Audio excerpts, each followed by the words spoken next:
હમણાં બહુ જ મસ્ત વિડીયો બનાવો બેના. હા હો, હવે તો વિડીયો બનાવું છું.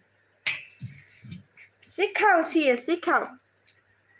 જેમ જેમ આપણે શીખતા જઈએ એમ વિડીયો સારા બનતા જાય. દિવ્યેશભાઈ નહીં આવે. લે હાલે, કેમ નહીં આવે ડોનભાઈ?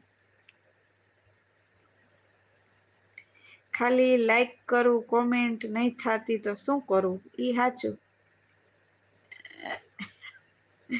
રમેશભાઈ એસી અફવાએ મત ફેલાઈએ. રમેશભાઈ, ડોનભાઈ આવે ને એટલે કહું, જો હમણાં તમે રમેશભાઈ ડોનભાઈને કહું કે રમેશભાઈ એમ કહેતા હતા કે નહીં આવે ડોનભાઈ લાઈવમાં. તમે ક્યાંથી લાઈવ છો? હું રંગીલા સિટીથી લાઈવ છું. ના ના, મસ્ત બનાવ્યા. એવું છે, કાલે બનાવીશ. આજે તો શોર્ટ વિડીયો અપલોડ કરવાનો ટાઈમ જ નથી રહ્યો. લોંગ વિડીયો કઈ બનાવતી નથી હમણાં, એવડો ટાઈમ રહેતો જ નથી. દિવ્યેશભાઈ લાઈવ કરવાનું હોય, શોર્ટ વિડીયો બનાવવાનું માંડ ટાઈમ, અને એક વિડીયો બનાવી મેળે ન આવે. દિવ્યેશભાઈ કેટલી વાર માંથી